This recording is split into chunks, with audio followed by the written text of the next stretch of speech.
오늘 뉴욕시장 예비선거에서 민주당의 에릭 애덤스 후보가 1위를 차지했습니다. 1위의 마이어 왈리, 3위의 캐서린 걸시 후보가 이름을 올렸습니다. 공화당 예비선거에서는 커티스 리와가 꼽혔습니다. 뉴욕시 예비선거에 23선거구의 린데이 후보와 26선거구의 줄리 원 후보가 선두를 달리고 있습니다. 어제 뉴욕시장 후보 앤드루 양 후보가 민주당 경선에서 부진한 성적표를 받아들고 중도 하차를 선언했습니다. 올해 처음 도입된 선호투표제 방식으로 22일 실시된 뉴욕시 예비선거의 결과는 7월 중 확정됩니다. 앤드루 커머 뉴욕 주지사는 뉴욕주 코로나 바이러스 비상사태가 내일 종료된다고 밝혔습니다. 백신 접종은 계속 권장하며 각 가정에 방문 접종 서비스가 제공될 예정입니다. 뉴저지 학생들이 4년 동안 전액 장학금을 받을 수 있도록 하는 주 정부 예산이 발표됐습니다. 뉴욕시가 뉴욕시 비즈니스 퀵 스타트 프로그램을 실시한다고 발표했습니다. 또 뉴저지 주 정부도 코로나 팬데믹으로 피해를 본 소상공인들을 돕기 위해 추가 예산을 투입한다고 밝혔습니다. 코로나19 백신 접종을 거부한 텍사스 한 병원의 직원들이 무더기로 해고됐습니다.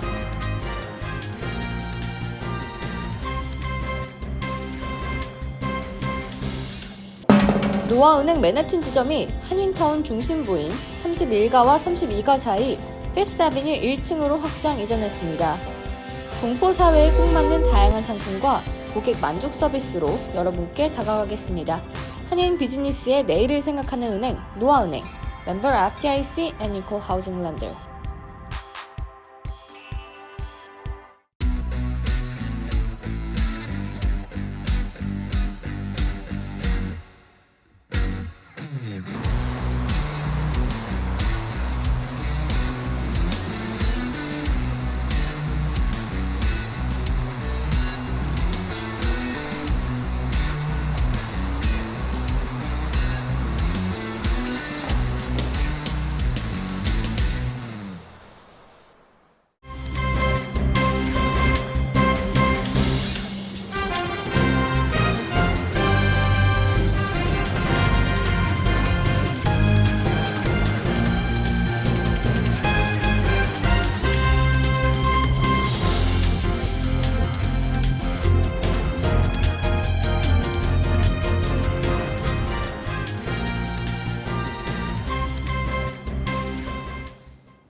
여러분 안녕하십니까? KBTV 뉴스9 이창원입니다. 오늘 개표가 진행된 뉴욕시장 예비선거에서 민주당 진영의 에릭 애덤스 후보가 1위를 차지했습니다. 2위의 마이어 왈리, 3위의 캐서린 걸시의 후보가 이름을 올렸습니다. 공화당에서는 커티스 실와가 페르난도 마테오를 물리치고 승리했습니다. 에릭 애덤스 후보는 화요일 직접 투표와 사전 투표에서 31.6%의 득표로 1위에 올랐습니다. 현 시장 빌 드 블라시오 전 대변인인 마이어 왈리가 22.3%로 2위, 전 보건당국 의원 캐서린 걸시아가 19.7%로 3위를 차지했습니다. 선거운동 초기에 우세한 지지를 보였던 앤드루 양은 큰 표 차이로 4위에 머물렀고 어젯밤 포기를 선언했습니다. 1위의 애덤스 후보가 50%의 지지율을 넘겨 즉시 당선되는 것은 어려울 것으로 보여 선거 결과는 이번에 도입된 순위 선택제에 의해 결정됩니다. 이번 예비선거 당선인은 7월 중순에 발표될 것으로 보이며 민주당 당선인은 11월에 있을 본선거에서 뉴욕시장 당선이 유력할 것으로 보입니다. 뉴욕이 새로운 포스트 팬데믹 시대를 맞이하면서 선거 기간 동안 각 후보들은 중요 논점에 대해 첨예한 의견 대립을 보여줬습니다. 특히 이번 예비선거에서 가장 중요하게 대두된 것은 공공안전 문제로 현재 뉴욕 치안 제도에 의의를 제기한 경찰관 출신 애덤스가 상당수 유권자들의 신뢰를 얻었다는 해석입니다. 또한 중산층 유색 노동인구가 포함된 노동조합과 민주당 지지층과의 강한 유대 관계가 애덤스의 승리를 가져올 수 있을 것으로 보입니다. 애덤스는 어젯밤 시장 당선을 확신하며 고통을 입은 뉴욕을 함께 회복시키자고 말했습니다. 한편 2위에 머무른 마이어 왈리는 순위 선택제가 도입된 이번 선거의 결과는 아직 아무도 예측할 수 없다며 유권자표 하나하나가 결과에 반영될 것이라고 말했습니다. 애덤스와 달리 경찰 기관보다는 사회 안전망 구축에 시 예산을 투자할 것을 주장해온 마이어 왈리는 뉴욕의 가장 큰 조합인 1199 SEIU의 지지를 받고 있으며 당선될 경우 최초의 흑인 여성 시장이 될 예정입니다. 사무의 캐서린 거시아 역시 아직 결과를 예측할 수 없으며 순위 투표 적용 이후 추이에 주목해야 한다고 전했습니다.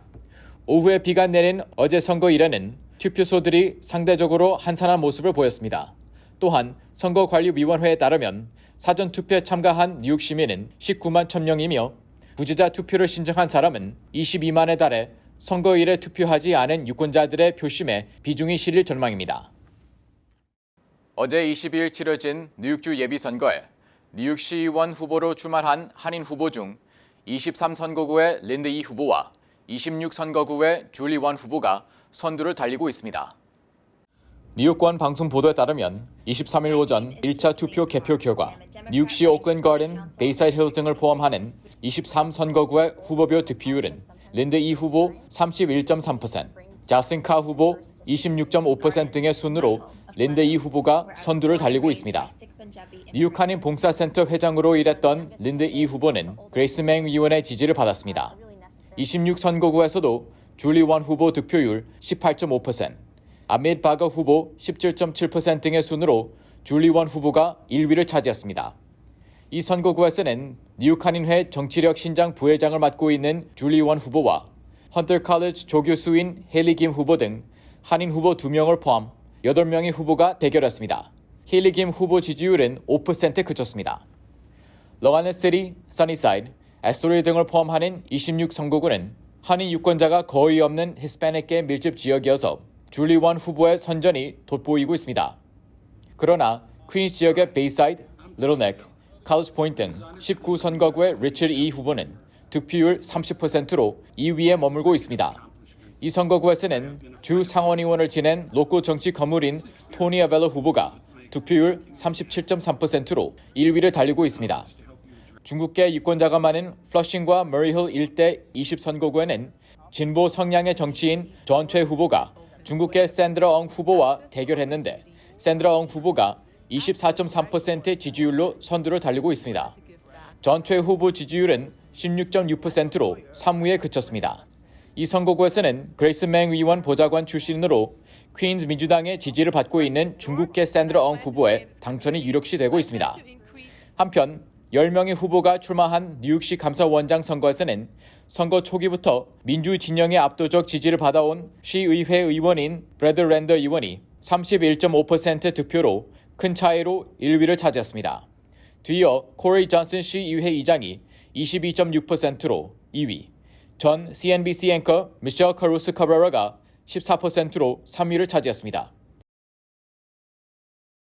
뉴욕시장 후보 선출을 위한 민주당과 공화당의 예비선거 투표가 어제 뉴욕시 일원에서 치러진 가운데 대만 이민가정 출신 앤드류 양 후보가 민주당 경선에서 부진한 성적표를 받아들고 중도 하치를 선언했습니다.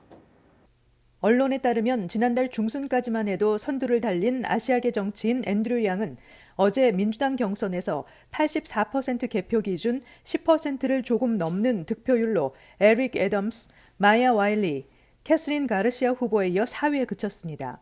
양 후보는 어젯밤 패배를 인정하고 경선 완주를 포기한다고 선언했습니다. 양 후보는 어제 이 선거에서 패배를 인정한다며 누가 차기 시장에 될지는 확신할 수 없지만 누가 됐든 이 위대한 도시에 사는 830만 명의 삶을 돕기 위해 함께 일한다면 매우 기쁠 것이라고 말했습니다. 진보 표심이 강한 뉴욕시에서는 오는 11월 공화당과 겨루는 본선거보다는 민주당 후보끼리 겨루는 경선이 사실상 진검승부로 평가됩니다. 어제 치른 경선에 후보자로 이름을 올린 사람만 13명에 달합니다. 올해 뉴욕시장 선거 레이스를 가장 압도하는 이슈는 치안 문제라고 뉴욕타임즈가 분석했습니다. 20년 이상 경찰관으로 재직하고 풍부한 행정 경험을 갖춘 에릭 애덤스 후보가 막판 선두로 치고 나온 것도 이런 이유로 풀이됩니다. 애덤스 후보는 지난 2013년 흑인으로는 처음으로 브루클린 구청장으로 선출돼 2017년 재선을 거쳐 현재도 재직 중입니다. 애덤스 후보는 지지자들에게 투표를 독려하던 중 중호 범죄에 결코 관용을 베풀어서는 안 된다며 아시아계 등을 겨냥한 증오 범죄에 강력히 대처하겠다고 밝혔습니다. 그는 우선 즉각적인 법 집행으로 이 문제에 대처해야 한다며 경찰은 아시아계 증오 범죄의 중요성을 간과해서는 안 된다고 강조하며 감시 카메라를 활용해 범죄를 저지르는 사람들을 특정하고 그들을 거리에서 몰아내야 한다고 밝혔습니다. 한편 어제 공화당 예비선거에서는 토크쇼 진행자인 커티스 슬리와 후보가 사업가 출신인 페르난도 마테오 후보를 크게 앞서며 공식 후보직을 확정했습니다. 그러나 뉴욕 시민의 전반적 성향이 진보에 가까운 만큼 공화당 경선에는 큰 관심이 쏠리지 않았습니다. 20일 실시된 뉴욕시 예비선거의 결과는 7월 중 확정됩니다. 올해 처음 도입된 선호투표제 방식으로 최종 선거 결과가 나오기까지 몇 주가 걸릴 수 있기 때문입니다. 김은지 기자의 보도입니다. 뉴욕 원 방송에 따르면 이번 선거에서 처음으로 선호투표제가 도입됨에 따라 최종 선거 결과가 나오기까지 2주에서 3주가 걸릴 것으로 보입니다. 이에 따라 민주당 시장 후보 당선자는 7월 중 확정됩니다. 이번 선거에서 유권자들은 한 후보만 뽑는 것이 아니라 선호도에 따라 후보들의 순위를 매기게 됩니다. 따라서 1순위로 지지한 후보가 탈락한다고 해도 다른 후보에게 던진 유권자의 표가 여전히 당선자를 결정하는 데 중요한 역할을 하게 됩니다. 뉴욕시의 경우 유권자들은 투표용지에 1위부터 5위까지 최대 5명의 후보를 선택할 수 있습니다. 선호도 1위 표를 50% 이상 획득했다면 기존 선거와 동일하게 곧바로 당선됩니다. 하지만 50% 이상 득표 당선자가 없으면 최저 득표 후보를 제외한 후 다시 집계하는 일을 반복해 최종 당선자를 확인하게 됩니다. 공화당에서는 뉴욕시장 경선에 2명의 후보가 출마했습니다. 하지만 민주당 뉴욕시장 경선에는 총 13명의 후보가 나와 집계가 더 복잡한 상황입니다. 물론 컴퓨터가 집계하지만 부재자 투표 및 우편 투표 결과를 종합하려면 시간은 생각보다 오래 걸릴 것이란 분석입니다. 특히 22일 소인이 찍힌 우편 투표지까지 유효하므로 이 투표지들이 모두 모아 합산하기까지는 상당한 시간이 걸릴 것으로 예상됩니다. 뉴욕시 선거관리위원회는 투표 마감 직후 부재자 및 우편 투표를 제외하고 현장 투표지 1순위 득표 데이터만을 기반으로 한 결과를 공개했습니다. 일주일 후인 29일 투표지 두 번째 분석이 진행되고 결과는 선관위 웹사이트에 공개됩니다. 이어 다음 달 6일 부재자 투표가 포함된 투표지 분석이 실시됩니다. 개표되지 않았거나 논란이 된 투표용지가 여전히 남아있을 경우 일주일 뒤인 다음 달 13일 투표지 데이터 분석이 또다시 진행됩니다. 선관위는 정확한 당선자가 나올 때까지 일주일 단위로 분석을 계속한다는 방침입니다. 공화당 예비선거에서는 가디안 에인젤스의 설립자 커티스 슬리와가 사업가 페르난도 마테오를 물리쳤습니다. 공화당은 후보가 2명이어서 순위 선택 투표가 적용되지 않았습니다. KBTV 뉴스 김은지입니다. 앤드루 커머 뉴욕 주지사는 뉴욕주 코로나 바이러스 비상사태가 내일 종료되며 연장할 계획이 없다고 밝혔습니다. 백신 접종에 대한 권장은 계속되어 각 가정에 방문 접종 서비스가 제공될 예정입니다. 보도에 김현지 기자입니다. 뉴욕 주지사 쿠오모는 오늘 1년이 넘는 시간 동안 적용됐던 코로나 바이러스 비상사태가 종료된 것은 뉴욕 주민과 필수 노동 인구의 단결 덕분이라며 뉴욕이 새로운 국면에 도달했다고 전했습니다. 뉴욕주 백신 접종률이 70%를 넘기면서 지난주 쿠오모 주지사는 남아있던 모든 코로나 바이러스 규제를 없앴지만 내일 공식적인 비상사태 종료는 코로나 이후 뉴욕의 정상화 궤도에 또 다른 획을 그을 것이라는 해석입니다. 그러나 이에 더불어 쿠오모 주지사는 백신 미접종자에 대해 그리고 대중교통, 노숙자 거주 공간 등 일부 공간에서 마스크 착용을 의무화하는 CDC의 가이드라인은 유지된다며 지역 정부가 필요한 곳에서 마스크 착용 지침을 계속 준수할 것을 권장했습니다. 한편 뉴욕주 주류 당국은 팬데믹 동안 허용되었던 주류 포장과 배달 서비스가 내일 비상사태의 종료와 함께 중단될 것이라고 밝혔습니다. 한편 뉴욕시장 빌 드 블라지오는 오늘 백신 접종률을 높이기 위해 모든 뉴욕 시민에게 가정방문 접종을 제공하기로 했습니다. 기존에 외출이 불가능한 사람들에게 한정적으로 제공되었던 이 서비스는 이제 대상을 모든 뉴욕 시민에게로 넓혔습니다. 드블라지오 시장은 백신 접종 장소에 방문하는 것이 어려웠거나 접종을 망설였던 사람들이 접종을 받는 것에 효과적일 것으로 기대된다고 전했습니다. 신청을 원하는 사람들은 뉴욕시 홈페이지에서 접종 의사의 방문을 예약할 수 있습니다. 신청자들은 선호하는 백신의 종류 역시 기입할 수 있으며 몇 주 안에 전화를 받아 날짜를 정할 수 있게 됩니다. KBTV 뉴스 김현지입니다. 뉴저지 학생들이 4년 동안 전액 장학금을 받을 수 있도록 하는 주 정부의 예산안이 발표됐습니다. 김현지 기자의 보도입니다. 이번 주 초 뉴저지 입법부는 저소득층을 대상으로 가든 스테이트 이니셔티브라고 불리는 장학 프로그램을 발표했습니다. 이 프로그램은 현존하는 무료 커뮤니티 콜리지 프로그램을 확장하는데 기존 프로그램이 연소득 4만 5천 달러 이하의 커뮤니티 콜리지 학생에게 2년 동안의 학비를 지원한 것을 연소득 6만 5천 달러 이하 가정의 학생들이 4년간 전액 장학금을 받을 수 있도록 할 계획입니다. 이번 프로그램은 커뮤니티 콜리지뿐 아니라 4년제 공립대학교에 재학 중인 학생들에게도 3, 4학년까지 학비를 제공함으로써 저소득층의 학생들이 무상으로 학사 학위를 받을 수 있도록 합니다. 재무부는 연소득이 6만 5천 달러를 넘는 가정의 자녀들에게는 학비의 할인율을 차등 적용할 것이라고 전했습니다. 그러나 지원금은 학비에만 적용되며 교재, 교통비, 그리고 기숙사를 신청할 경우의 숙식 비용은 본인이 부담해야 합니다. 이번 예산안은 세금 인상과 연방정부로부터 지원받은 팬데믹 지원금 62억 달러에서 온 현금 여유분의 사용 방안으로 제시되었으며 최종적으로 입법부의 승인과 주지사의 서명을 거쳐야 합니다. 뉴저지는 현재까지 미국에서 등록금이 가장 높은 주 중 하나로 알려져 왔는데 뉴브런스윅의 러커스 대학은 올 가을부터 학생들이 기숙사비를 제외하고 연간 15,804달러의 등록금을 부담하도록 했습니다.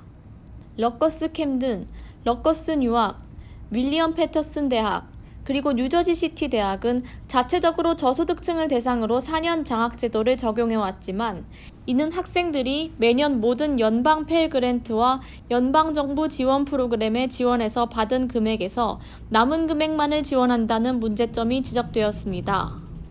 이에 따라 올해 초 필 머피 주지사는 지급 대상을 연소득 6만 5천 달러 가정에까지 늘리는 커뮤니티 콜리지 어퍼튜니티 그랜트 프로그램에 서명했고 이번 가든 스테이트 개런티 이니셔티브를 통해 5천만 달러를 투자해 4년제 대학의 학생들에게도 2년 동안의 추가 학비를 제공할 계획을 세우고 있습니다. 이번 프로그램이 승인될 경우 2022년 가을 이후에 학생들이 혜택을 받을 수 있게 됩니다. KBTV 뉴스 김현지입니다.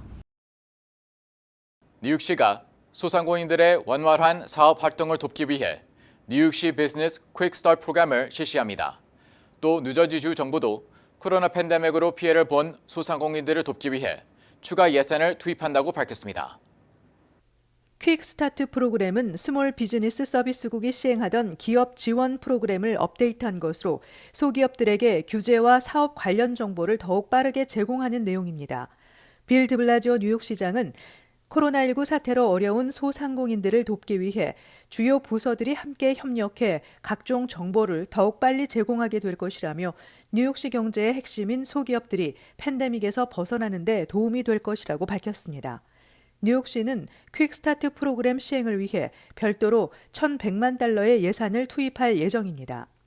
뉴욕시에는 현재 22만 개의 소기업이 있는데 이들 중 89%가 직원 20명 이하, 98%가 직원 100명 이하 사업체입니다.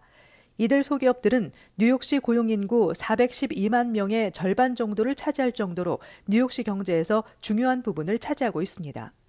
한편 필 머피 뉴저지 주지사도 주내 소상공인들이 뉴저지 경제의 중추 역할을 감당하고 있고 이들의 성공이 곧 주 경제의 부흥으로 이어진다고 전하며 코로나 팬데믹으로 피해를 본 소상공인들을 돕기 위해 2억 3,500만 달러를 추가로 투입한다고 밝혔습니다.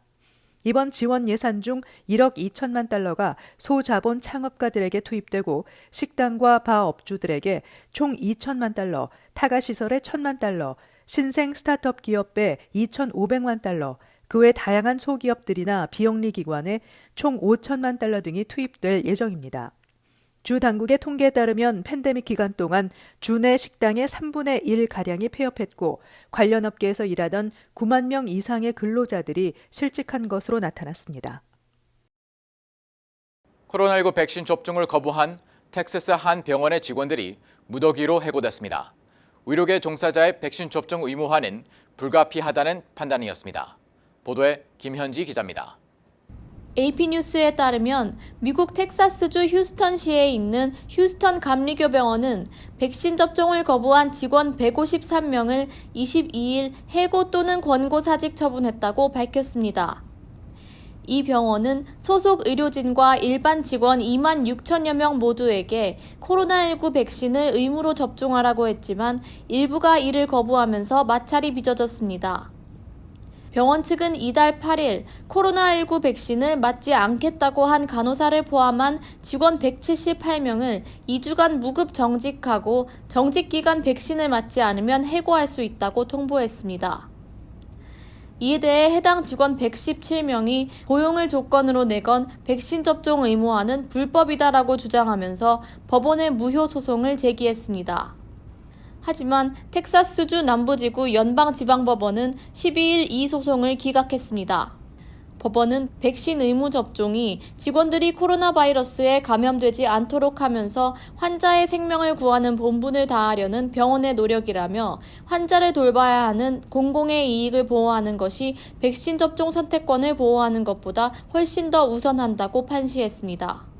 병원 측은 법원의 판결을 근거로 끝내 백신 접종을 거부한 직원을 22일 내보냈습니다. AP뉴스는 코로나19 백신 접종을 거부한 직원의 고용을 해지한 것은 이 병원이 처음이라고 전했습니다. 또한 이번 사례가 의료기관이 팬데믹 국면에서 환자와 타인을 보호하기 위해 어느 정도까지 재량권을 발휘할 수 있는지 척도가 될 수 있다고 해설했습니다. KBTV 뉴스 김현지입니다. 뉴 밀레니엄 뱅크에서 SBA 론 빅 프로모션을 실시합니다. 첫째, 클로징 기준 융자 금액 3%의 SBA 보증 수수료를 면제해드립니다. 둘째, 향후 3개월 동안 원금과 이자를 대신 내드립니다. 셋째, 최소 10% 다운으로 건물 구입과 융자 신청이 가능합니다. 위 내용은 SBA 승인을 대상으로 하며 모든 대출자가 자격이 되는 것은 아닙니다. 본 혜택은 2021년 9월 30일까지이며 SBA에 의해 조기 종료될 수 있습니다. 기타 약관과 조건이 적용되며 프로그램과 약관과 조건은 예고 없이 변경될 수 있습니다. FDIC 멤버 앤 이퀄 하우징 렌더. 지난 21일 쿠오모 주지사는 행정부 신규 인사를 발표하고 코로나19 팬데믹 기간 뉴욕시의 검사 추적팀 팀장으로 활약했던 티나 김 씨를 보건 담당 보좌관에 임명했다고 밝혔습니다. UCLA 여성학 학사, 존스 호킨스대 공중보건학 석사 학위를 마친 김 씨는 빌 앤 멜린다 게이츠 재단 인턴, LA 카운티 커뮤니티 클리닉 협회 정책 분석가 등으로 일해오다 2016년 뉴욕으로 와 시 보건국에서 근무하기 시작했습니다. 안전망 시스템 평가 및 설계 디렉터를 역임한 그는 2018년부터 뉴욕시장실 의료서비스 제공 수석 고문에 임명돼 주요 의료 및 공공보건 이니셔티브를 설계 및 실행하는 역할을 맡았습니다. 지난 21일 앤드류 쿠오모 뉴욕 주지사는 독립기념일을 축하하는 불꽃놀이 이벤트가 7월 4일 존스비치와 알바니 엠파이어 스테이트 플라자에서 개최된다고 발표했습니다. 이에 따르면 존스비치 불꽃놀이는 오후 9시 30분에, 엠파이어 스테이트 플라자 이벤트는 오후 6시부터 10시까지 열립니다. 엠파이어 스테이트 플라자에는 이벤트 방문객을 위한 팝업 백신 접종소도 설치됩니다. 존스비치 불꽃놀이는 워크 97.5 FM과 K조이 98.3 FM 라디오 방송으로 음악과 함께 행사가 생중계되며 공원 입장료를 내면 불꽃놀이와 이벤트를 즐길 수 있습니다. 한편 뉴욕주 전역 코로나19 감염률은 0.47%, 7일 평균 감염률은 0.36%를 기록했습니다. 뉴욕주 전역 18세 이상 성인의 1회 이상 접종률은 71.1%로 나타났습니다. 오늘 AFP 통신은 유엔 산하 기후변화에 관한 정부 간 협의체 IPCC가 작성한 4,000쪽짜리 보고서 초안을 인용해 지구온난화로 인한 암울한 미래상을 전했습니다. 내년 2월 발간 예정인 이 보고서는 지구온도가 산업화 이전 대비 1.5도, 즉 현 수준보다 0.4도 상승하면 인구 14%가 최소 5년에 한 번씩 심각한 폭염에 노출될 것이라고 예상했습니다. 전문가들은 습도를 포함한 온도가 35도를 넘어서면 건강한 성인조차 그늘 아래에서 무제한으로 식수를 제공한다고 하더라도 생존할 수 없다고 지적했습니다. 미국 워싱턴대 의과대학 보건계량 분석평가연구소는 2019년 전 세계적으로 더위와 연관된 사망자가 30만 명이 넘는 것으로 추정했습니다. 대부분 더위로 인한 열사병, 심장마비, 심한 발한으로 인한 탈수가 원인이었습니다. 국제사회가 2015년 체결한 파리 기후협약은 지구 온도 상승을 2도 아래로 제한하고 가능한 1.5도를 넘지 못하도록 한다는 목표를 세웠지만 IPCC 측은 그 목표에 도달한다고 하더라도 사하라 사막 이남, 아프리카와 남아시아, 동남아시아는 매년 적어도 30일의 폭염에 시달릴 가능성이 높다고 지적했습니다. 파우치 소장은 오늘 CBS에 출연해 델타 변이가 몇 주 뒤면 지배종이 될 것으로 예상하느냐는 질문에 백신 접종률이 낮은 지역들에서는 그렇게 될 것이며 이것이 곧 우리가 백신을 맞아야 할 또 하나의 강력한 이유라고 답했습니다. 파우치 소장의 발언은 지난주 로셸 웰렌스키 질병통제예방센터 소장이 밝힌 것보다 더 일찍 델타 변이가 지배종이 될 수 있다고 내다본 것입니다. 웰렌스키 소장은 델타 변이가 몇 달 뒤 지배적인 변이가 될 것으로 예상한다고 말한 바 있습니다. 그는 또 NBC 방송에 나와 델타 변이가 2배로 늘어나는데 걸리는 시간이 약 2주이고 이 변이가 현재 미국 신규 감염자에서 차지하는 비중이 약 20%라고 밝혔습니다. 영국에서 단시간 내에 지배종으로 올라서며 신종 코로나 바이러스 감염증의 재확산을 이끌고 있는 델타 변이는 미국에서도 지금까지 사우스다코타주를 제외한 49개 주와 수도 워싱턴 DC에서 모두 발견됐습니다. 잠시 후 커뮤니티 브리핑을 전해드립니다. 노아은행 맨해튼 지점이 한인타운 중심부인 31가와 32가 사이 피프스아비뉴 1층으로 확장 이전했습니다. 동포 사회에 꼭 맞는 다양한 상품과 고객 만족 서비스로 여러분께 다가가겠습니다. 한인 비즈니스의 내일을 생각하는 은행 노아은행, 멤버 FDIC and Equal Housing Lender.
이어서 환율과 증시 전해드립니다.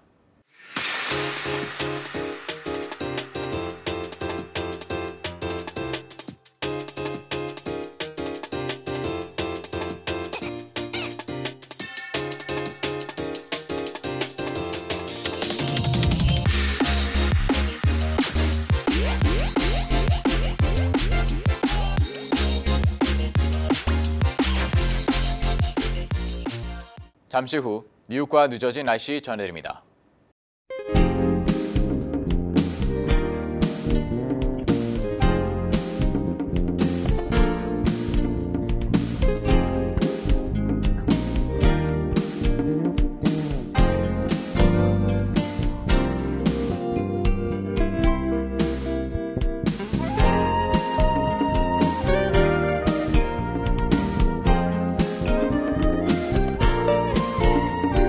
KBTV 뉴스 9 마칩니다. 오늘도 시청해 주셔서 감사합니다.